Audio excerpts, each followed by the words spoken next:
एक अजीब सा मन बन गया उस जेवलिन के प्रति कि यही स्पोर्ट्स करना है।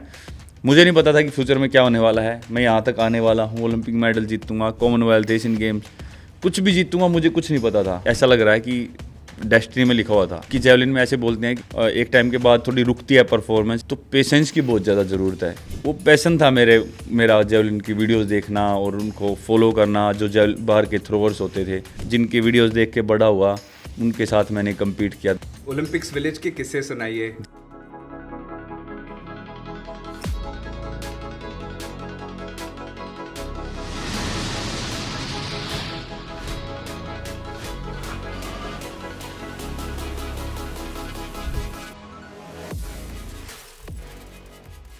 Hi Neeraj, welcome to the Champions podcast. Thank you so much. It's a very proud moment for me to be sitting here next to you today.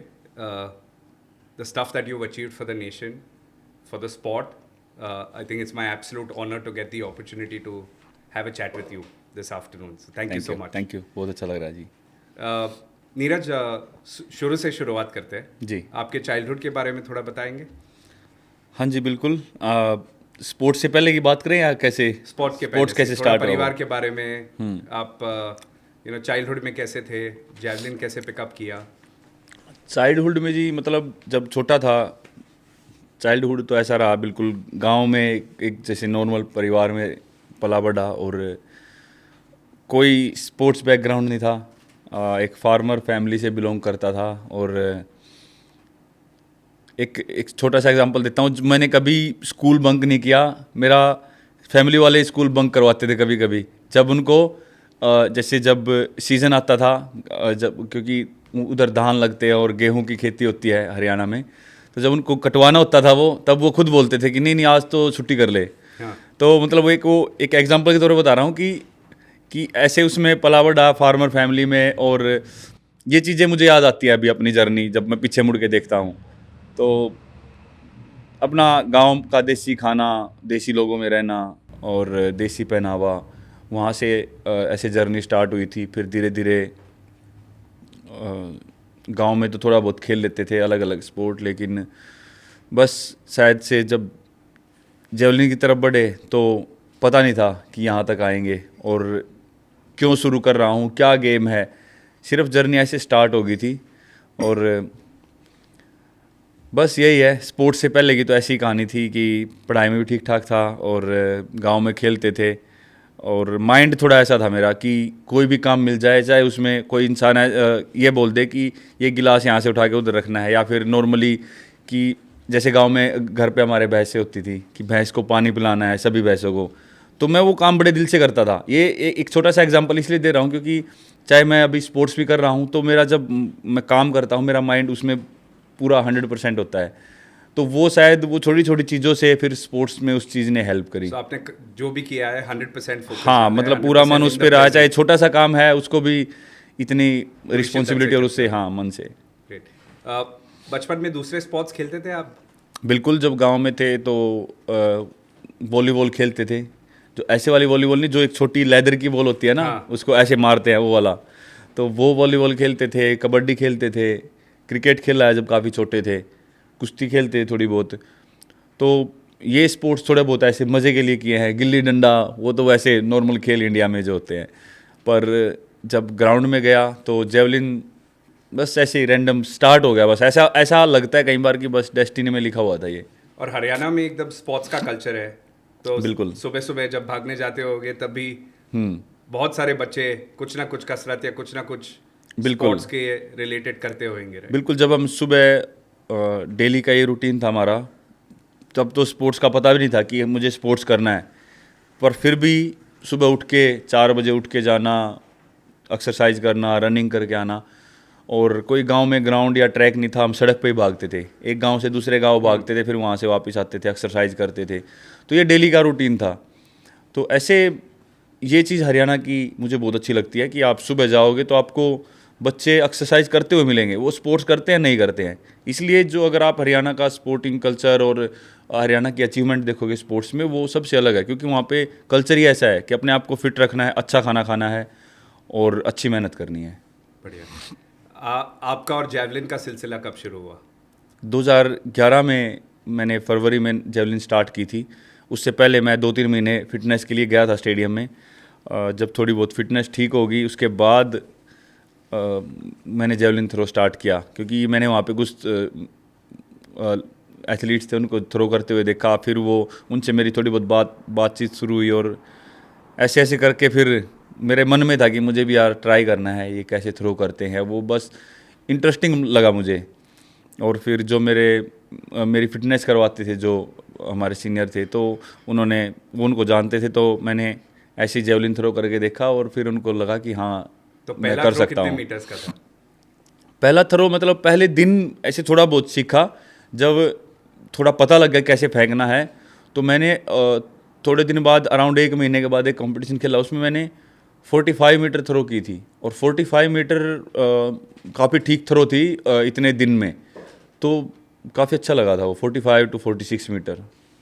तो वो कौन सा पहला मोमेंट था जब आपको लगा कि ये करना है, अभी इसमें करियर बनाना बस है? पता नहीं, जब कुछ भी नहीं था, मतलब जब मैंने उसकी एक्सरसाइज स्टार्ट कर दी है जेवलिन की, उसी दिन मुझे लग गया था कि यार, या मैंने जेवलिन को हवा में उड़ते हुए देखा जब वो थ्रो कर रहे एथलीट, पता नहीं अजीब सी मन में एक आवाज़ आई कि यार बस यही स्पोर्ट्स करना है। एक अजीब सा मन बन गया उस जेवलिन के प्रति कि यही स्पोर्ट्स करना है। मुझे नहीं पता था कि फ्यूचर में क्या होने वाला है, मैं यहाँ तक आने वाला हूँ, ओलंपिक मेडल जीतूंगा, कॉमनवेल्थ, एशियन गेम्स, कुछ भी जीतूंगा, मुझे कुछ नहीं पता था। बस मुझे जेवलिन अच्छा लगा और मेरा मन किया कि मुझे स्पोर्ट्स करना है, और बस ऐसे ही स्टार्ट हुआ था। इसलिए मैं बोल रहा हूँ कि ऐसा लग रहा है कि डेस्टिनी में लिखा हुआ था। लेकिन मैं ये बोलना चाहूँगा कि ये चीज़ कभी कभी अच्छी तरह हो जाती है। अब मेरे लिए ये चीज़ अच्छी रही, मैंने ऐसे स्टार्ट कर दिया और सब कुछ अच्छे से हो गया। लेकिन अपने इंडिया में काफ़ी एथलीट्स या काफ़ी बच्चे हैं ऐसे करियर अपना स्टार्ट करते हैं कि हाँ मुझे ये चीज़ करनी है, और शायद उनके अंदर उसका टैलेंट नहीं होता, इसलिए काफ़ी प्रॉब्लम होती है उनको आगे इम्प्रूव करने में। तो बाहर की जो कंट्रीज़ है उनसे हमको ये सीख लेनी चाहिए कि किस तरीके से स्पोर्ट्स स्टार्ट करना है। बच्चे को देखें किस चीज़ में टैलेंट है, तो उस तरीके से स्टार्ट करें तो हमारी परफॉर्मेंस और ज़्यादा बढ़ सकती है। नीरज, उस दिन जब आप पेरिस ओलंपिक्स में compete कर रहे थे, जी। मैं, मेरे क्लाइंट्स, मेरी पूरी टीम आपके लिए चेयर कर रहे थे स्टेडियम से। Thank you. और वो इतना प्राउड मोमेंट था। यहाँ आना, आपको पार्टिसिपेट करते देखना, आपके लिए चेयर करना, इतना गर्व महसूस हो रहा था। पर ये जो जर्नी आपकी 13 साल की हुई है, जी। जहाँ से आपने पहली बार शिवाजी स्टेडियम में, हाँ, शिवाजी स्टेडियम, पानीपत में, हाँ। जेवलिन ट्राई किया से पेरिस तक की जर्नी, हाँ। थोड़ा उसके बारे में मुझे बताएंगे? बिकॉज जो भी बच्चे ये पॉडकास्ट देखेंगे या सुनेंगे, उन्हें कुछ डायरेक्शन दे पाइए कि अगर उन्हें शुरू करना है छोटे से गांव से, शहर से, और ये लेवल पे आके compete करना है, तो वो जर्नी कैसी होनी चाहिए और उन्हें क्या प्रेरणा लेनी चाहिए आपकी जर्नी से? सबसे पहले तो मैं ये बताऊंगा कि पेशेंस रखें, खुद एथलीट भी और ख़ासकर उनकी फैमिली, क्योंकि जब बच्चे होते हैं, जब स्टार्ट करते हैं तो इतनी मैच्योरिटी नहीं होती, लेकिन फैमिली को पता होता है कि हमारा बच्चा क्या कर रहा है। और स्पोर्ट्स एक ऐसी दुनिया है कि आपको क्या बता कई साल लग जाएं, 5 या 6 साल या 8 साल भी लग सकते हैं आपको एक इंटरनेशनल लेवल पे पहुंचने के लिए। तो पेशेंस की बहुत ज़्यादा ज़रूरत है, और अच्छे से एक्सरसाइज करना, अच्छे तरीके से डाइट लेना, और बहुत जल्दी अगर हम रिज़ल्ट पाने की कोशिश करेंगे कि तो उसमें हम या तो ज़्यादा एक्सरसाइज करेंगे या कुछ ऐसी डाइट खाएंगे कि हमको बहुत जल्दी इम्प्रूवमेंट मिल जाए। लेकिन ये सब चीज़ें अगर हम बैलेंस करके चलेंगे और सही तरीका अपनाएंगे तो काफ़ी अच्छा हो सकता है। जब मैंने स्टार्ट किया था तो बहुत ही मेरा डेली आना जाना काफ़ी ज़्यादा होता था ग्राउंड पे, लेकिन मुझे मज़ा आता था करने में, मैं बहुत ही पैशन के साथ करता था। सबसे पहले तो बस वो दिल से करो वर्कआउट जितना भी करो। दूसरी बात, इंजरी, मुझे जब मैंने स्टार्ट किया मेरे दूसरे साल में ही, हम ऐसे ही खेल रहे थे, उस टाइम काफ़ी छोटा था और बिना कोई ट्रेनिंग भी नहीं थी, ऐसे ही मज़े में हम बास्केटबॉल के कोर्ट पे थे और हम उसको हाथ लगा रहे थे रिंग को कि हमको भागना है और उसको कौन पकड़ता है रिंग को, वो चीज़ देखनी थी। तो ऐसे ही मौज मस्ती में इतनी खतरनाक इंजरी हुई थी मेरी रिस्ट में कि उसने फिर मेरा आधा साल ख़राब कर दिया था। तो ये मैं चीज़ बोलना चाहूँगा कि वो एज ऐसी होती है, मुझे पता है, लेकिन उस टाइम अपने आप को इन चीज़ों से बचा के रखे। कोई अदर स्पोर्ट खेलते हैं जब हम अपने स्पोर्ट से, तो उसमें हम इतने एक्सपर्ट नहीं होते और उसमें इंजरी के चांसेस ज़्यादा होते हैं। तो उस टाइम थोड़ा ध्यान रखें, अच्छे से एक्सरसाइज करें, टेक्निक पे ज़्यादा काम करें, क्योंकि स्ट्रेंथ हम बढ़ा सकते हैं आगे जाके, स्ट्रेंथ पे हम काम कर सकते हैं, उसकी एक्सरसाइज कर सकते हैं, लेकिन टेक्निक ऐसी चीज़ है जो एक बार पक जाती है तो उसकी एक छोटी छोटी चीज़ चेंज करने में भी बहुत टाइम चला जाता है। और शुरू से भी कोशिश करो कि भाई परफेक्ट करके चलें। और ऐसे जर्नी स्टार्ट हुई थी। मैं दूसरे साल में नेशनल में गया, उधर अंडर 16 में मैंने नेशनल रिकॉर्ड किया था, फिर अंडर 18 में आया, उसमें भी नेशनल रिकॉर्ड किया, फिर अंडर 20 में भी नेशनल रिकॉर्ड किया, फिर सीनियर में आया, सीनियर में भी नेशनल रिकॉर्ड किया। तो जर्नी काफ़ी अच्छी रही और काफ़ी स्टार्टिंग से ही भगवान ने कृपा ही बना के रखी और बहुत अच्छे रिजल्ट आते रहे। जबकि जेवलिन में ऐसे बोलते हैं कि शायद से एक टाइम के बाद थोड़ी रुकती है परफॉर्मेंस, लेकिन सब अच्छा चलता रहा। और शायद उसका कारण यही है जो मैं सब बच्चों को बताना चाहता हूँ कि कंटिन्यू ट्रेनिंग और अपने ऊपर विश्वास रखना। ट्रेनिंग को कंटिन्यू रखो, छोड़ो मत बीच में। ऐसी बहुत सारी चीज़ें हैं जो मैंने फैमिली फंक्शन और शादियाँ ये छोड़नी पड़ी, क्योंकि मैं घर से दूर दूसरी सिटी में, चंडीगढ़ के पास पंचकुला सिटी है, वहाँ पे ट्रेनिंग करता था। तो इसलिए मैं काफ़ी महीने तक वहीं रहता था। तो ऐसे स्टार्टिंग में तो काफ़ी दिक्कत आई, लेकिन अभी वापस मुड़ के देखता हूँ तो बहुत मज़ा आता है। और एक बार हम जब नेशनल लेवल पे पहुँच जाते हैं तो अपने आप फिर हमको क्लियर दिखने लगता है कि हाँ हमको क्या करना है। तो मैं इतने तक जर्नी बताना चाहता हूँ बच्चों को कि ये सारी चीज़ें आप नेशनल तक फॉलो कर लो, फिर आप नेशनल कैंप में जाओगे, वहाँ पे आपको बहुत सारे इंटरनेशनल एथलीट्स मिलेंगे। वो आपको अच्छे से, आप उधर जाके बैठ के बात करो, क्योंकि मैं जब भी नेशनल कैंप में गया तो मैं सीनियर एथलीट्स के साथ बैठा, बातें करता था, उनकी सुनता था। तो वो अपने आप ही आपका माइंड खुल जाता है कि हाँ आगे क्या करना है।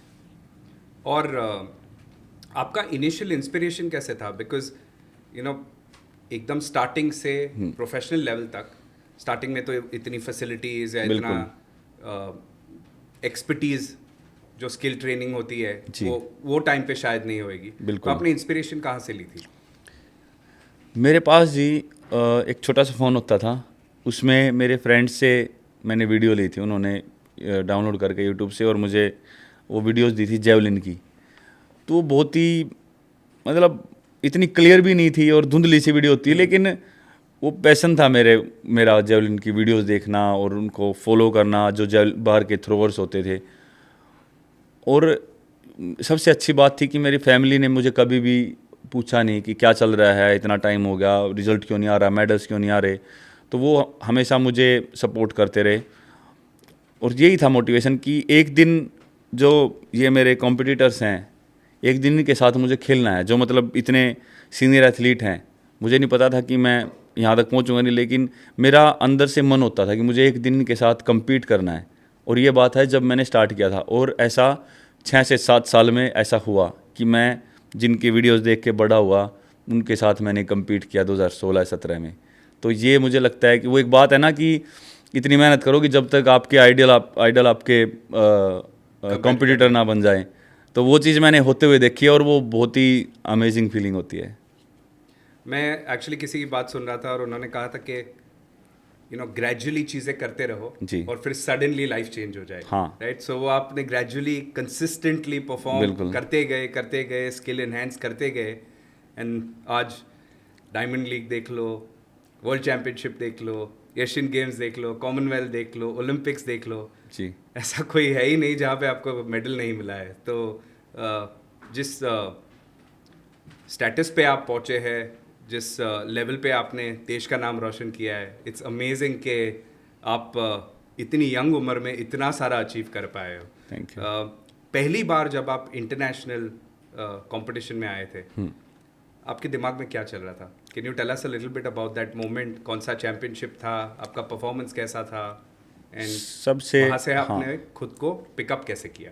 सबसे पहला मेरा इंटरनेशनल था 2013 में। उस टाइम में काफ़ी छोटा था, तो एक वर्ल्ड अंडर 18, मतलब यूथ बोलते हैं उसको, वर्ल्ड यूथ चैम्पियनशिप। तो उसमें अंडर 18 वाले जो बच्चे होते हैं वो compete करने आते हैं। तो 2013 में वो यूक्रेन में था, और फर्स्ट टाइम इंडिया की जर्सी डाली थी, इंडिया की किट डाली थी, तो वो एक अलग ही फीलिंग होती है। हर एथलीट का सपना होता है कि अपनी कंट्री को रिप्रेजेंट करें। तो वो मुझे पहला मौका मिला था और मैं सही आपको बताना चाहूँगा कि वो मेरा बहुत ही ख़राब रहा, पहला ही कंपटीशन। मैंने नेशनल से अच्छा किया वहाँ पे, लेकिन मेरा उतना लेवल नहीं था जितने वहाँ पे दूसरे एथलीट्स परफॉर्म कर रहे थे। तो मैं फाइनल में भी नहीं पहुँच पाया था, लेकिन मैंने अपना बेस्ट दिया था वहाँ पे। और मैं एक मेरी एल्बो की इंजरी हो रखी थी, तो उससे मैंने जस्ट कम बैक ही किया था। फिर भी मैंने वहाँ पे अपनी नेशनल से अच्छी परफॉर्मेंस दी थी। और बस मैं इतना बताना चाहता हूँ कि मैंने फाइनल में जगह नहीं बना पाया था। और वही है, वो चीज़ डिसाइड नहीं करती कि हम आगे क्या करने वाले हैं, बस वो शुरुआत थी। और उसके बाद फिर 2016 में मैं फिर से मैं वर्ल्ड जूनियर चैम्पियनशिप खेला और 3 साल बाद ही मैंने, वो अंडर 20 की होती है, मैंने वहाँ पे गोल्ड भी जीता था और वर्ल्ड रिकॉर्ड के साथ। तो 3 साल में इतनी चीज़ें चेंज होगी अगर मैं अपना काम अच्छे से करता रहा और सब अच्छे से चलता रहा। तो 3 साल में, जबकि मैं फाइनल में नहीं था, और मैं जूनियर वर्ल्ड रिकॉर्ड बना के वहाँ से आया। सो नीरज, वो जर्नी थोड़ा बताएंगे आपने वो 3 साल में क्या मेहनत की? क्योंकि वो माइंडसेट जो चैंपियन का होता है कि हार ना मानना, वहाँ से आपने अपने आप पे क्या काम किया, अपने माइंडसेट पे क्या काम किया कि आप 3 साल बाद लौटे और फिर गोल्ड जीत के आए? वही, जैसे अब हमारी बात हो रही, थोड़ी देर पहले आप बता रहे थे कि कंसिस्टेंट ट्रेनिंग करते रहो, कंसिस्टेंट मेहनत करते रहो और एकदम सडनली सब कुछ चेंज हो जाएगा। वो मैंने ये चीज़ वहाँ पे देखी थी, क्योंकि लगातार मेहनत करते आ रहे थे। और वो जगह ऐसी थी जहाँ मुझे अपने आप को प्रूव करने का मौका मिला था पहली बार, जब सभी मुझे देखने वाले थे, क्योंकि उस एज में वर्ल्ड के सबसे बेस्ट एथलीट वहाँ पे compete करने आए थे। और वो दिन अपने लिए था जब मैंने वो थ्रो की, 86.48 मीटर वो थ्रो थी। और अगर उस थ्रो को हम उस टाइम के हिसाब से देखें तो 2016 की वो बात है। 2016 में मेरी एंट्री तो नहीं हो पाई थी, लेकिन 2016 में 85 समथिंग में मेडल था, ब्रॉन्ज मेडल। और 86.48 मीटर जो मैंने वर्ल्ड जूनियर में की थी, अगर मैं ओलंपिक्स में करता तो वो मेडल की थ्रो थी। तो वो जो 3 साल थे उसमें मैंने बहुत मेहनत की और अपनी टेक्निक पे काम किया और अपनी फिटनेस पे काम किया। और जब मैं वहाँ पे वर्ल्ड जूनियर में था, जब वो थ्रो हुई तो उसी टाइम मुझे पता लग गया था कि हाँ, जब फर्स्ट टाइम मुझे रियलाइज़ हुआ कि हाँ, मैं सीनियर में भी अभी ओलंपिक या कॉमनवेल्थ गेम्स या वर्ल्ड चैम्पियनशिप, एशियन गेम्स, ऐसी जगह पे मैं परफॉर्म कर सकता हूँ। और अभी मैं रेडी हूँ अपने कंट्री के लिए मेडल जीतने में ऐसी जगह पे। तो वो 3 साल में बहुत मेहनत की, माइंड सेट के ऊपर कोई स्पेशल ट्रेनिंग नहीं, लेकिन मैं विजुअलाइजेशन करता हूँ कि हाँ, किस तरीके से compete करना है। ऑलरेडी जो स्टेडियम है उसको माइंड में रखता हूँ। मैं एक बार कंपटीशन होने से पहले स्टेडियम में ज़रूर जाता हूँ देखने कि कैसा स्टेडियम है, और स्टेडियम में देख के फिर उसको अपने अंदर दिमाग में रखता हूँ और फिर मैं सोचता हूँ कि मैं वहाँ पे ऑलरेडी compete कर रहा हूँ। और वो चीज़ काफ़ी अच्छी हेल्प करती है आगे बढ़ने में। एक्चुअली बहुत अच्छा पॉइंट आपने रेस किया। जो भी यंगर एथलीट्स देख रहे हैं या कोई भी फील्ड में हो, आपको रोल मॉडल मानते हैं, want to create something out of their life, mindset बहुत इंपॉर्टेंट चीज़ है। बिल्कुल। आप थोड़ा उसके बारे में बताएंगे इन टर्म्स ऑफ, बिकॉज आपने विजुअलाइजेशन के बारे में बताया, पॉजिटिव माइंडसेट रखना, सोचना कि यू ऑलरेडी अचीव दैट, आप कैसे करने वाले हो, crystal clarity in terms of आप कैसे अपने आप को वो सिचुएशन में देखते हो, ये लोग कैसे अपनी पर्सनल लाइफ में अप्लाई कर सकते हो, एथलीट हो या एंटरप्रेन्योर हो या किधर जॉब कर रहे हो, how can individuals apply, what kind of mindset should they apply to their life? मुझे लगता है कि सबसे पहले तो हमको अपना काम लगातार करते रहना है। तो ये माइंडसेट ऐसा होना चाहिए, क्योंकि चाहे लाइफ है, स्पोर्ट्स है या फिर कोई भी बिजनेस भी है, आपका लगातार सब कुछ ऐसे बढ़ता हुआ नहीं चल सकता। कई बार ऐसा होता है कि नीचे आ गए, फिर से आप मेहनत करते रहे, फिर ऊपर गया। चाहे कोई भी है, अभी हम एज एन एथलीट मैं मेहनत करता हूँ, एक दिन मुझे बहुत अच्छा फील होगा, फिर क्या पता अगले दिन मेरी इतनी अच्छी रिकवरी ना हो, थकावट हो, तो मैं सोच के कुछ जाता हूँ कि ऐसे मेहनत करनी है, इतने % पे मुझे, या इतने मीटर थ्रो करनी है, इतना वेट उठाना है, या इतनी स्पीड में मुझे स्प्रिंट करना है। तो क्या पता उस दिन मैं बिल्कुल ही अच्छा ना करूं, वो ट्रेनिंग बिल्कुल ही ख़राब चली जाए, और फिर उससे अगले दिन फिर मैं माइंड सेट बना के जाता हूं। तो ये अप डाउन और वो मोटिवेशन आना और फिर से चले जाना, फिर सुबह उठ के फिर से कि भाई हाँ, आज फिर करना है। तो वो माइंड सेट होना चाहिए कि कल क्या हुआ कोई बात नहीं, अच्छा नहीं रहा, लेकिन आज का दिन है हमारे पास और आज मुझे बेस्ट करना है। तो वो कंसिस्टेंट मेहनत, बस उससे ये ना सोचो कि यार नहीं मज़ा नहीं आ रहा, कल अच्छा नहीं हुआ, छोड़ो आज भी रेस्ट करते हैं। नहीं, उसको माइंड को ऐसे बनाओ कि यार कल नहीं रहा ना तो आज करेंगे, आज नहीं रहा तो फिर करेंगे। क्योंकि ट्रेनिंग ही है जो आपको, जब आपका रिज़ल्ट का टाइम आता है या जब आपका असली टाइम आता है कि अभी वो टाइम है हमको अपने आप को प्रूव करना है, तो ये जो हम, चाहे हमारा मूड अच्छा है या नहीं है, चाहे हमारा मन है नहीं है, फिर भी हम वो लगातार मेहनत करते हैं, तो वो है जो उस दिन हमको हेल्प करती है वो मेहनत अच्छा करने के लिए। तो चाहे कोई भी फील्ड हो उसमें, तो बस वही है, मैं तो ऐसे बोलूँगा कि कंसिस्टेंट मेहनत रखो, अपना माइंडसेट ऐसे रखो कि कोई बात नहीं, अच्छा नहीं हुआ तो भी हमको अपनी लगातार मेहनत करते रहना है। और नीरज, वो सेम चीज़ हम लोग भी करते हैं as entrepreneurs, as businessman. Past failure से सीखिए, जी फ्यूचर का एक साइट रखिए, पर डेली 100% से ज़्यादा दीजिए, राइट? बिल्कुल। अगर पास्ट का ज़्यादा सोचते रहेंगे, फ्यूचर हाँ। पे ज़्यादा स्ट्रेस करते रहेंगे, तो आज में वो एफर्ट नहीं डाल पाएंगे। बिल्कुल। पर अगर रोज़ एवरी डे अगर 100% से ज़्यादा देंगे, तो eventual outcome has to be positive in a बिल्कुल। certain way. So this has been pretty much your journey as well, right? You have been very, very consistent, very dedicated. I also know because the last time I met you, couple of months before leaving for your training, जी I think for 3 months you were going to go into deep training before coming to Paris. बिल्कुल। Can you tell us a little bit about the zone you get into, the effort you put in? I have seen a couple of your training videos on Instagram. They are absolutely amazing, the fitness levels you have, आप रोप चढ़ते हो, आपका जो core strength है, जो आप weight lifting करते हो, जस्ट थोड़ा आपके ड्रिल्स के बारे में बताइए, एक्सरसाइजेज जो जोन में घुसते हो, डाइट क्या होता है, रेस्ट कैसे होता है। I think we'd all love to learn a little more के what goes into making Neeraj Chopra ready for the ultimate competition.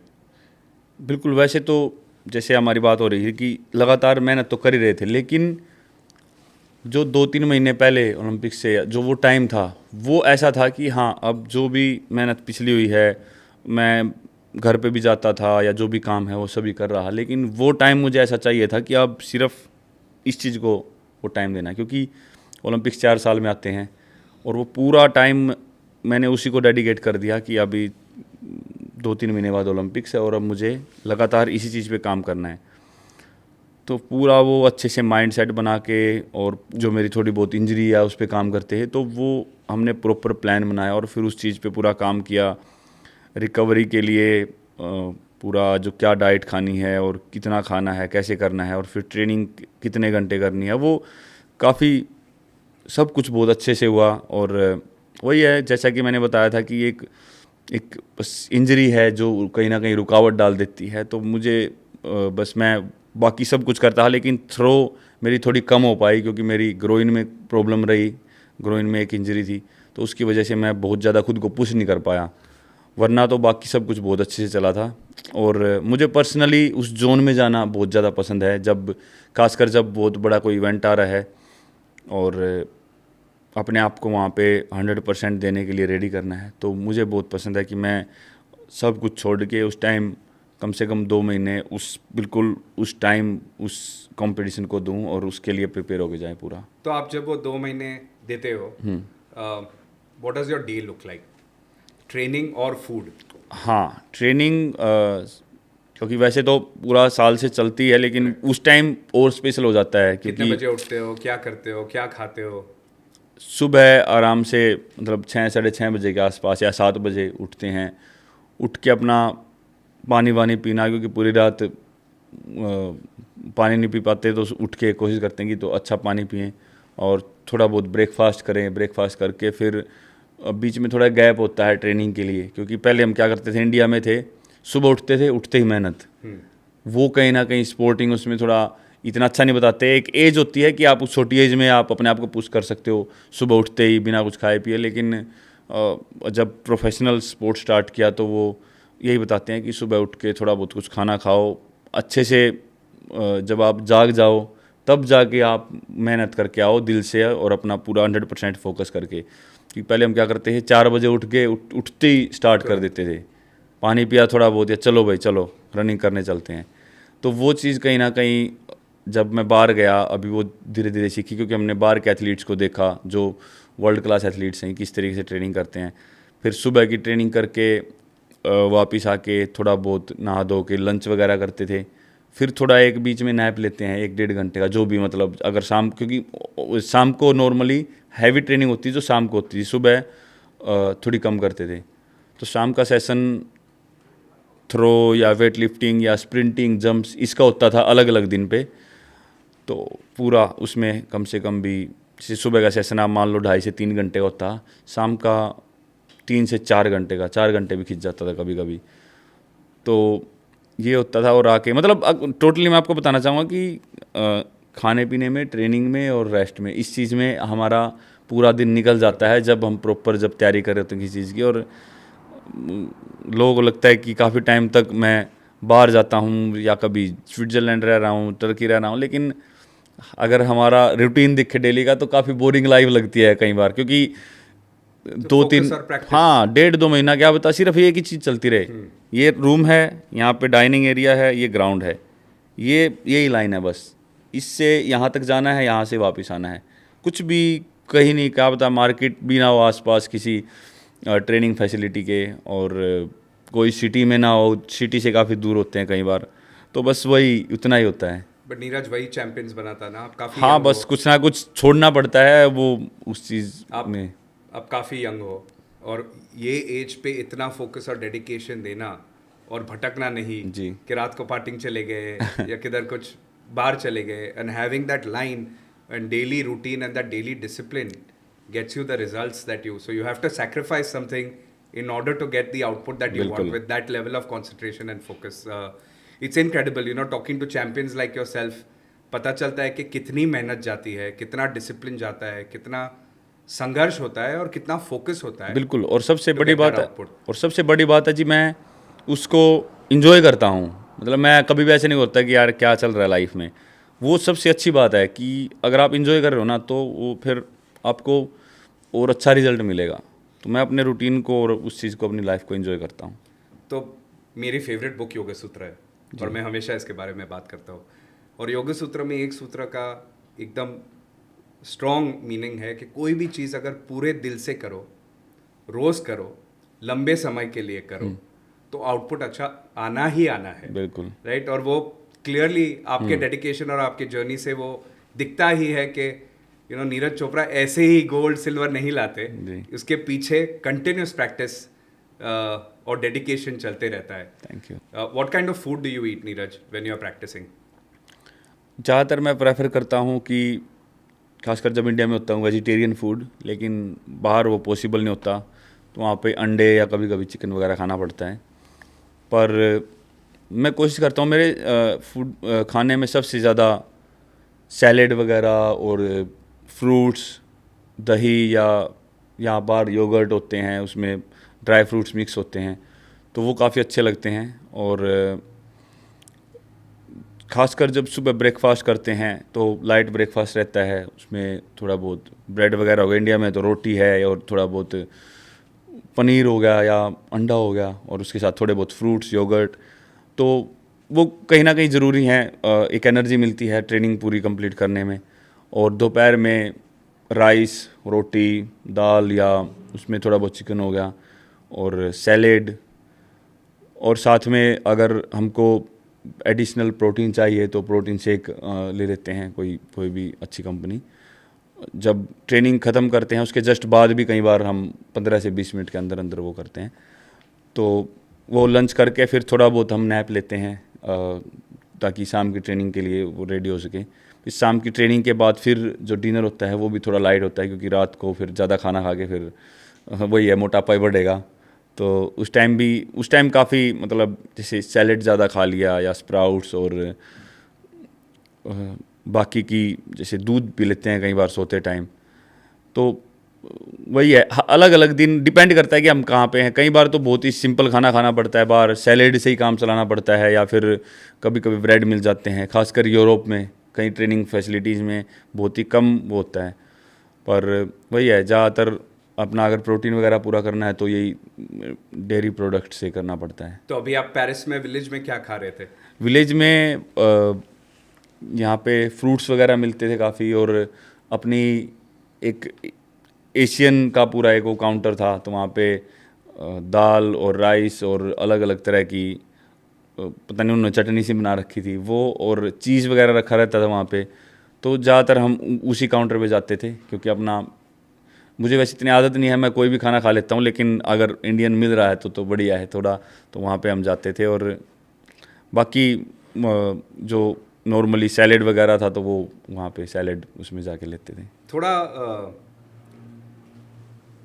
Olympics village के किस्से सुनाइए। जी। How was it living with so many athletes? You know आपके down time में आप क्या करते थे? Because you can't be serious all the time and बिल्कुल। You know think you need some form of relaxation, release. So आप you know how would you kind of how do you unwind? नहीं, बिल्कुल Olympic village में ऐसा लगता है कि अगर आप 2 दिन भी रुके हो तो ऐसा लगता है कि हमको 10 दिन हो गए यहाँ पे, क्योंकि इतनी सारी चीज़ें होती हैं, इतना सब कुछ चलता रहता है। कभी कहीं कुछ कोई गेम चल रहा है, कहीं पे कुछ चल रहा है, अलग अलग कंट्री के एथलीट्स हैं, और कोई खाना खाने जा रहा है, कोई आ रहा है, कोई मेडल जीत के आ रहा है, कोई दुखी है, बस मतलब बहुत कुछ चीज़ें चलती हैं। और विलेज में अलग अलग जगह पे, कहीं पे कैफ़े बना है, कहीं पे खाने के लिए कुछ बना है, तो पर काफ़ी अच्छा लगता है जब भी डाइनिंग एरिया में जाते थे। अलग अलग कंट्री के एथलीट्स को अभी काफ़ी लोगों को जानते हैं, तो उनसे मिलना, और उधर अंदर ही जिम होती है, और काफ़ी कुछ करने को होता है। गेम का अलग एक रूम बना हुआ था कि आप गेम खेल सकते हो जाए कोई भी। तो कोशिश करते हैं कि अपने आप को ज़्यादातर, वैसे तो जो दोनों टाइम की ट्रेनिंग होती थी जिम में करते थे, आप स्टेडियम में जाते थे। अगर उससे अलग अगर किसी दिन रेस्ट हो तो उधर आसपास छोटे कैफ़े होते थे, कैफ़े में, या फिर रिकवरी के लिए वो कभी कभी वो गेम खेल लेना, वरना ज़्यादातर रेस्ट करते थे। तो इंडियन कंटिजेंट से नीरज चोपड़ा का सबसे अच्छा दोस्त कौन सा था विलेज में? और outside of India international athletes में आपकी सबसे ज़्यादा किससे बनती है? इंडिया में तो वैसे काफ़ी मतलब एथलीट्स हैं ऐसे जो विलेज में मिलते हैं, जैसे अपने बैडमिंटन वाले भी हैं, और रेसलर्स को मैं काफ़ी लगभग हॉकी में है, तो ऐसे नाम लेने लगे तो काफ़ी के नाम लेने लग जाएंगे, लेकिन अलग अलग स्पोर्ट्स में काफ़ी अच्छे से बनती है, खासकर अपने इंडियन एथलीट्स से। और बहुत अच्छा लगता है आपस में मिल के, लेकिन वही होता है कि सभी के अपने अपने गेम चल रहे होते हैं, तो कोशिश करते हैं कि सभी ट्रेनिंग करके आएँ और खाना खा के अच्छे से रेस्ट करें, और जब भी बीच में हमको टाइम मिलता है आपस में बात कर लेते हैं। बाहर जो इंटरनेशनल जेवलिन थ्रोअर्स हैं उनसे मेरी काफ़ी अच्छे से बनती है, और हम सबसे अच्छी थ्रोअर्स की बात ये है कि उनकी आपस में जो दोस्ती है, फ्रेंडशिप है, वो बहुत अच्छी है, तो वो बहुत अच्छा लगता है ये चीज़। नदीम और आपकी दोस्ती भी काफ़ी। हाँ, जैसे सभी जेवलिन थ्रोअर्स हैं, जब भी हम एक दूसरे से मिलते हैं बहुत अच्छे से रिस्पेक्टफुली बात करते हैं, तो उससे एक हेल्दी रिलेशन बना रहता है, और कंपटीशन भी काफ़ी हेल्दी उससे होता है। It's amazing. और नीरज, यू नो जब भी नीरज चोपड़ा का नाम आता है, जी। एक वर्ड जो सबके दिमाग में आता है वो है ह्यूमिलिटी। जी।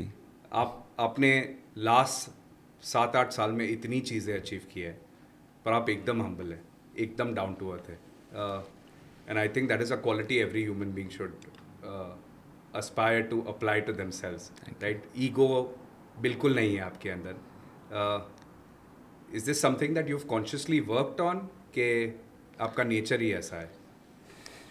मुझे ऐसा लगता है जी, जब हम स्टार्ट करते हैं, जब उस चीज़ को हमको ध्यान रखना चाहिए। जब मैंने स्पोर्ट स्टार्ट किया था तो मुझे नहीं पता था कि मैं यहाँ तक आऊँगा, और ख़ासकर जब कोई आगे से हमसे रिस्पेक्ट से बात करता है, रिस्पेक्ट देता है, तो हमको कोशिश करनी चाहिए कि उसको हम और ज़्यादा रिस्पेक्ट से बात करें। ये मतलब नॉर्मल सी मेरे माइंड में बात चलती है, और मुझे पर्सनली ये चीज़ मुझे बिल्कुल मतलब कई बार करना पड़ता है, लेकिन पर्सनली मुझे बहुत अजीब लगता है कि जब हम कहीं जा रहे होते हैं, या लोग हमसे मिलना चाहते हैं, फ़ोटो लेना चाहते हैं, थोड़ी बात करना चाहते हैं, तो मैं कोशिश करता हूँ कि, क्योंकि हमारी कुछ सेकंड उनका दिन बना देती हैं, तो मैं कोशिश करता हूँ कि अच्छे से बात करूँ और उनसे मिलूँ, और जो भी मन में है, जो जैसा नॉर्मली मैं था और हूँ, मैं वैसे ही वही बोलता हूँ और वही उसमें रहता है। अब वो अच्छी चीज़ मेरे लिए है कि वो लोगों को पसंद आ रहा है, तो ये है जी। नीरज, आप इतनी जगह ट्रैवल किए हो, इतने इंटरनेशनल कॉम्पिटिशंस में पार्टिसिपेट किए हो, फेवरेट कंट्री कौन सा है आउटसाइड इंडिया विजिट करने के लिए? आपको बहुत मज़ा आया है? मुझे पर्सनली competition में? स्विट्ज़रलैंड बहुत अच्छा लगा।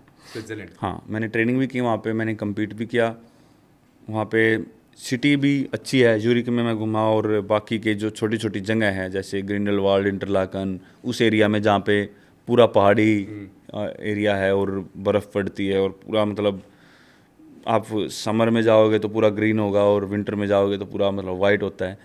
तो दोनों में मैं गया हूँ, तो स्विट्ज़रलैंड बहुत ही ब्यूटीफुल कंट्री है। आपको अकेले नेचर में टाइम बिताना अच्छा लगता है?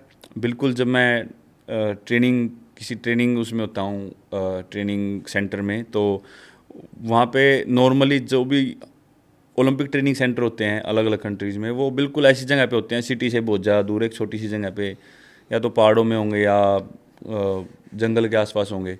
तो मुझे पर्सनली बहुत अच्छा लगता है कि जिस दिन ट्रेनिंग ना हो या फिर रेस्ट है मेरा, तो मैं अकेला चला जाता हूँ, कभी कभी निकल जाता हूँ। तो वो अच्छा है, अपने आप को भी कभी ना कभी वो टाइम मिलना चाहिए।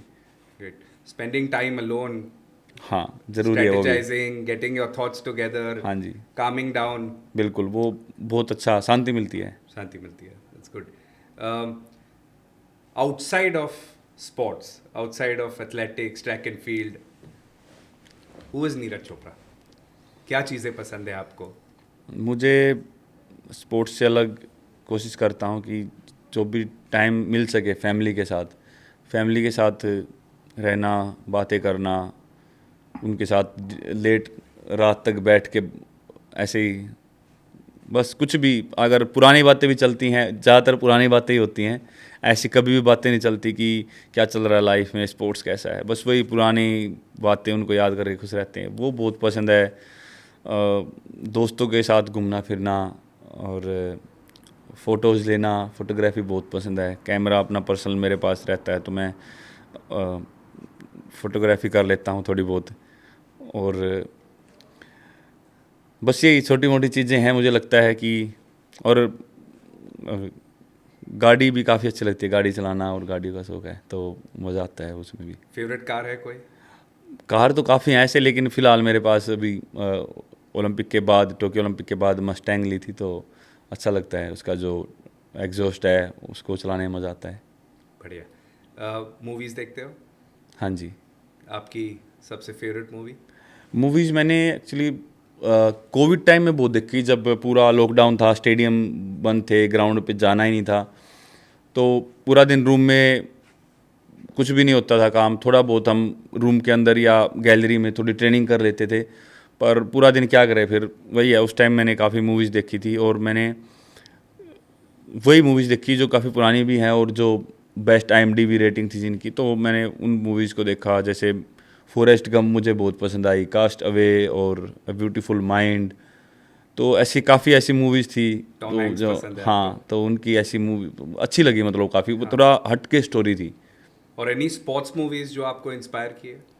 स्पोर्ट्स मूवीज़ वैसे हमारी भाग मिल्खा भाग बहुत अच्छी है, अगर हम देखें किस तरीके की जर्नी से निकल के वो मिल्खा जी यहाँ पे पहुँचे थे, इतने मेडल्स जीते।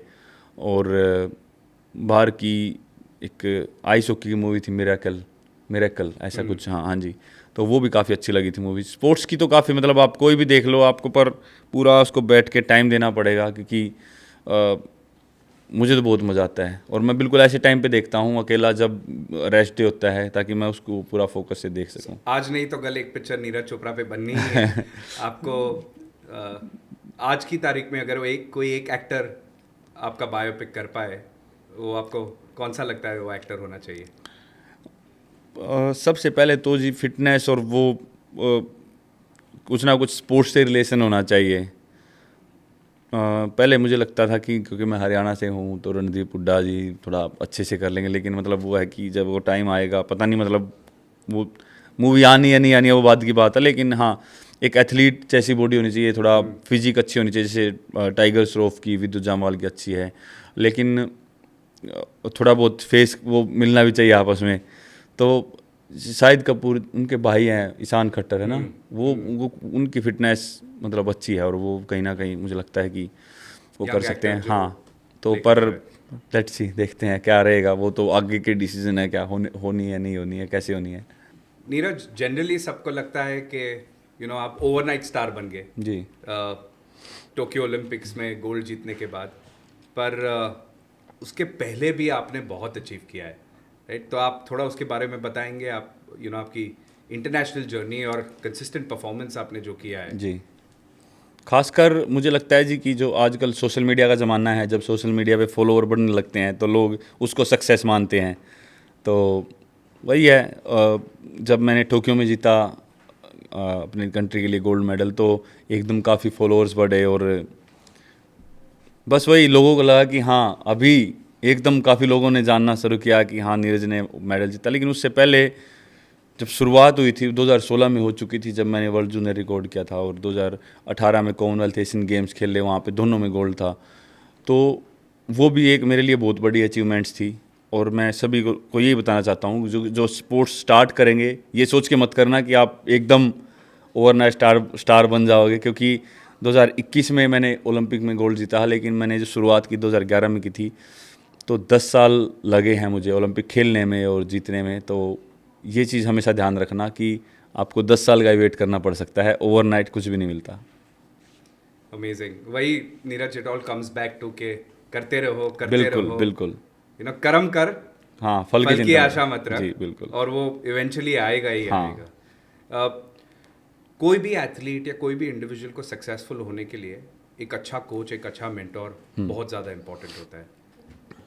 अर्ली डेज से अभी तक, who are the coaches that have played a very vital role into making Neeraj Chopra who he is? Because somebody could have identified certain techniques in you, somebody could have changed certain nutrition in you, somebody could have taught you some skills that you were unaware of, right? And all of that combined today makes Neeraj Chopra who he is. Who are those individuals that have played a key role into you becoming you? सबसे पहले तो जी family का role होता है पूरा। Family से ही निकलता है बच्चा, और वो किस तरीके का माइंडसेट उसका बनाते हैं वो बहुत महत्व करता है। तो जब मैं स्टार्टिंग में स्टेडियम में जाना शुरू किया, तो मेरे सबसे छोटे अंकल हैं, तो उन्होंने बहुत सपोर्ट किया मुझे कि हाँ, मुझे स्पोर्ट्स में जाना है और अपनी मेहनत कर, बस बाकी काम संभाल लेंगे। तो वहाँ से स्टार्ट हुआ। फिर मैंने जब स्टेडियम में जाना शुरू किया, जेवलिन स्टार्ट की, तो हमारे एक सीनियर हैं, जयवीर नाम उनका, तो उनके साथ फिर जेवलिन की ट्रेनिंग करना शुरू किया। और उन्होंने स्टार्टिंग से ही मतलब एक अजीब तरीके का बिलीव रखा मेरे ऊपर। जब मैं शायद 50-55 मीटर थ्रो करता था, तो उनको एक विश्वास था कि नीरज आगे जाके बहुत अच्छा करेगा। तो वो ऐसे लोगों का आपके साथ होना एक बहुत ही अच्छी बात है। और अगर एक उस लेवल पे जब हम कुछ भी नहीं होते, अगर उनको बिलीव होता है खुद पे और हमको हेल्प करते रहते हैं वो हमेशा, अगर हम कभी डाउन भी होते हैं, हमको लगता है कि शायद इतना अच्छा नहीं हो रहा, लेकिन वो हमको बोलते हैं कि नहीं नहीं करेगा, आगे आगे बहुत टाइम बचा हुआ है, तो उसकी बहुत ज़्यादा आवश्यकता होती है। तो स्टार्टिंग में ऐसे शुरू हुआ, अच्छे लोग मिले मुझे और उन्होंने अच्छी गाइडेंस दी कि मुझे कहाँ पे अब ट्रेनिंग करनी चाहिए, क्योंकि एक लेवल तक हम साथ में करते थे, वो सीनियर थे और वो भी अपनी भी ट्रेनिंग करते थे और हम भी साथ में करते थे, तो एक ग्रुप था हमारा। तो जब मैं एक नेशनल खेला, वहाँ से मुझे नेशनल कैंप में जाने का मौका मिला। 2015 में मैं नेशनल कैंप में गया था, नेशनल कैंप मैंने ज्वाइन किया था। तो वहाँ पे फिर इंटरनेशनल कोचेस थे, एथलीट्स थे। एक ऑस्ट्रेलियन कोच आए थे, गैरी कैलवर्ट नाम था उनका, अभी वो इस दुनिया में नहीं रहे, लेकिन उन्होंने मेरे ऊपर काफ़ी काम किया और काफ़ी हार्ड ट्रेनिंग करवाई, टेक्निक पे बहुत सारा काम किया। और मैंने उनके साथ 2016 में ही ट्रेनिंग करनी स्टार्ट की थी, लेकिन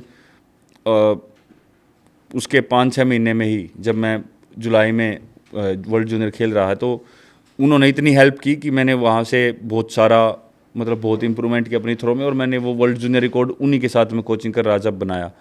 फिर उसके बाद वो चले गए थे और बीच में मैंने एक कोच थे उनके साथ ट्रेनिंग करना स्टार्ट किया, उवेओन नाम था। तो उनका वर्ल्ड रिकॉर्ड रहा है जेवलिन में, 104 मीटर उन्होंने थ्रो कर रखा है, जो पुरानी जेवलिन होती थी।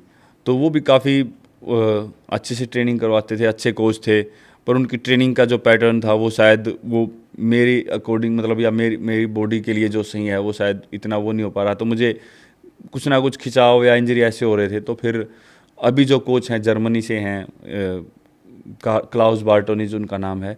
तो 2019 में मैंने उनके साथ ट्रेनिंग करना स्टार्ट किया। 2019 में मेरी एल्बो की सर्जरी हुई थी, क्योंकि मुझे एक इंजरी हो गई थी। तो फिर उसके बाद से अभी तक उनके साथ कर रहा हूँ। और सबसे अच्छी बात यह है कि उनके साथ बहुत अच्छी बॉन्डिंग है, और जब भी हम ट्रेनिंग करते हैं या फिर कहीं घूमने भी जाते हैं, तो वो बहुत ही मजाकिया हैं। चाहे मैं थका भी हूँ ट्रेनिंग में, लेकिन वो माहौल के बहुत ठंडा कर देते हैं और कुछ ना कुछ मजाक करके। तो वो बॉन्डिंग है जो हमारी टीम की, उसकी वजह से मुझे लगता है कि जो भी मैं ट्रेनिंग करता हूँ और जो भी मैं कंपटीशन करता हूँ उसमें मुझे हेल्प मिलती है, मैं मेंटली रिलैक्स रहता हूँ। और आई थिंक वो बहुत इंपॉर्टेंट चीज़ है। बिल्कुल। एक मेंटोर जो सपोर्ट देता है, हाँ। एक कोच जो सपोर्ट देता है, और वो जो बॉन्ड हो जाता है, जी। उससे आई थिंक आप मेंटली अगर आप वो स्टेट में पहुंच जाते हो तो एक्सेल कर पाते हो। बिल्कुल जी। Neeraj, if you had to go back and give your younger self an advice, अगर 10 साल पहले के नीरज को आप कोई एडवाइस देना चाहोगे अभी, तो वो क्या होगी? बस मैं एक एडवाइस दूंगा कि हर मोमेंट को लाइफ में एंजॉय करना सीखो, क्योंकि अभी मैं पता नहीं उस माइंड सेट में आ गया हूँ, या जब भी मैं कोई कितना ही बड़ा मेडल हो, जब मैंने अभी पिछली बार बुडापेस्ट में वर्ल्ड चैम्पियनशिप खेल ली, वहाँ पे गोल्ड जीता, और मैं मतलब ऐसा था कि मैंने गोल्ड जीता और मैं रात को रूम पे ऐसे नॉर्मली लेटा हुआ हूँ, कोई सेलिब्रेशन नहीं, कुछ नहीं। तो मुझे लगता है कि वो बहुत ज़्यादा ज़रूरी है, क्योंकि इतनी मेहनत की है और उसको सेलिब्रेट करना चाहिए और अपने आप को एक वो फील करवाना चाहिए कि हाँ इतनी मेहनत की है और अब ये रिज़ल्ट मिला है। तो वो मैं अपने आप को एक एडवाइस देता कि हाँ, जो भी आप मेहनत कर रहे हो उसका जो रिज़ल्ट आए उसको एंजॉय करो, जो भी है। पर देखते हैं मैं इसको कितना फॉलो कर पाता हूँ, क्योंकि पता नहीं, दिमाग ऐसा है कि एक मेहनत करके एक कंपटीशन हो गया ख़त्म, फिर अगले पे दिमाग चला जाता है कि चलो 2-3 हफ्ते बाद दूसरे वाला है, बट इसके लिए नीरज, मेहनत वही तो करेंगे। आपकी ग्रेटनेस है। सो ये आपकी ह्यूमिलिटी है कि आप ऐसे बोल रहे हो, but that is what makes champions like yourselves, because achieve कर लिया, अभी आगे देखते हैं, आगे सोचते हैं। पेरिस ओलंपिक्स पे आते हैं। 1.5 billion people all rooting for Neeraj Chopra. जी। The kind of pressure it must be having. Plus, Olympics is a completely different tournament to participate. 4 बिल्कुल। साल में एक बार आता है. बिल्कुल जी। It is that one moment that you get to perform what you have to do. The kind of expectation that an entire country has on you. It must be mentally very, very tough and challenging, or you don't let it bother you. नहीं, बिल्कुल वो चीज़ दिमाग में ज़रूर आती है। आप कितनी भी कोशिश कर लो, हमको पता होता है कि हाँ, हम ओलंपिक्स में हैं, बेस्ट वर्ल्ड के बेस्ट एथलीट में हमको compete करना है, और जितनी भी मेहनत आज तक की है वो अभी दिखाने का टाइम है। सबसे बड़ी बात है कि हमको मेंटली इसलिए स्ट्रॉन्ग रहना पड़ता है कि हमको 4 साल में वो थोड़ा सा टाइम मिलता है, 6 थ्रो मिलती है, उनको उनमें ही हमने अपने आप को प्रूव करना है। तो उसके लिए हमको बहुत ही स्ट्रॉन्ग माइंडसेट की ज़रूरत होती है। बिल्कुल, काफ़ी सारी बातें चलती रहती हैं कंपटीशन से पहले दिमाग में कि हाँ कैसे करना है और कैसे स्टार्ट किया था, क्या करना है। लेकिन जैसे ही वो टाइम आता है, जैसे ही स्टेडियम के अंदर एंट्री करते हैं, तो सब कुछ दिमाग से निकल जाता है और सिर्फ एक ही फोकस होता है कि हाँ अभी इतनी मेहनत की है इस मोमेंट के लिए और आज कोई कमी नहीं छोड़नी है। It's amazing. Neeraj, what other sports do you like? Do you actively watch any other sports? Do you follow any favorite sports person that you don't miss a race or a match ji. or something? नहीं, बिल्कुल, मुझे personally खासकर तो track and field बहुत ज़्यादा पसंद है देखना। और इसमें मैं दूसरे जैसे थ्रोइंग इवेंट है या जंप्स हैं, पोल वॉल्ट, जैसे अरमान डुप्लांटिस बहुत ही अच्छा जंपर है, अभी पेरिस में उन्होंने वर्ल्ड रिकॉर्ड बनाया। और स्प्रिंटिंग में नोआ लाइल्स अभी काफ़ी अच्छा कर रहे हैं। हाँ, तो ये हमारी सबसे अच्छी बात है कि हम एथलेटिक्स से ही हैं, तो जब भी मैं डायमंड लीग खेलने जाता हूँ तो ये हमको वहाँ पे मिलते हैं। शॉर्ट पुट में रयान क्राउज़र है, अभी तीसरा गोल्ड उन्होंने ओलंपिक में जीता। तो काफ़ी ज़्यादातर ट्रैक एंड फील्ड है, लेकिन दूसरे स्पोर्ट भी मैं कोशिश करता हूँ। जैसे जब फीफा वर्ल्ड कप हुआ था तो मैं उस टाइम हम यूके में ट्रेनिंग कर रहे, तो वहाँ पे हमने ऐसे टीवी पे देखा था। नॉर्मली मैं इतना फॉलो नहीं करता, लेकिन उस टाइम देख के मुझे बहुत मज़ा आया। तो कोई भी स्पोर्ट हो और जब भी टाइम मिलता है तो हम फॉलो करते हैं। अपना क्रिकेट भी फॉलो करते हैं जब भी टाइम लगता है। बस ये है कि मैं ज़्यादातर यूरोप में ट्रेनिंग करता हूँ, तो वहाँ पे बस लाइव नहीं मिलता हमको देखने को, लेकिन मेरे फिजियो कुछ ना कुछ जुगाड़ करके वो चला लेते हैं लाइव, और मैं जितना ही फॉलो कर पाता हूँ करता हूँ। तो कोई भी स्पोर्ट हो मुझे बहुत अच्छा लगता है देखना। अगर क्रिकेट में थ्रो बॉलिंग अलाउड होती तो हाँ, बहुत तेज़ कर देते हैं। जसप्रीत बुमराह होते हैं। बहुत तेज़ कर देते हैं। Neeraj, I want to understand आपके फ्यूचर गोल्स क्या है, स्पेशली अभी Paris Olympics के बाद, are you already thinking of the next Olympics or for personal self जी as an athlete, where does Neeraj Chopra want to end? नहीं, Olympics तो अभी काफ़ी दूर है, 4 साल बचे हैं, लेकिन वही मुझे पसंद है कि स्टेप बाय स्टेप चलें। अभी अगले साल वर्ल्ड चैम्पियनशिप है और इस साल भी हमारी डायमंड लीग बची हुई है, तो मैं कोशिश करूँगा कि ट्रेनिंग कंटिन्यू रखूँ और अगर मुझे अच्छा फील हुआ तो मैं वहाँ भी कम्पीट करूँ। अगले साल वर्ल्ड चैम्पियनशिप है, एशियन चैम्पियनशिप और फिर कॉमनवेल्थ एशियन गेम्स आ जाएंगे। तो ऐसे ही जब तक कुछ ना कुछ इवेंट चलते रहेंगे और शरीर साथ देगा तो तब तक स्पोर्ट्स में खींचते रहेंगे। और सबसे मेन वही बात है कि इंजरी से अगर बचे रहे तो मेरा सपना ये है कि काफ़ी लंबा करियर चलाऊं और काफ़ी लंबे टाइम तक स्पोर्ट्स में करूं।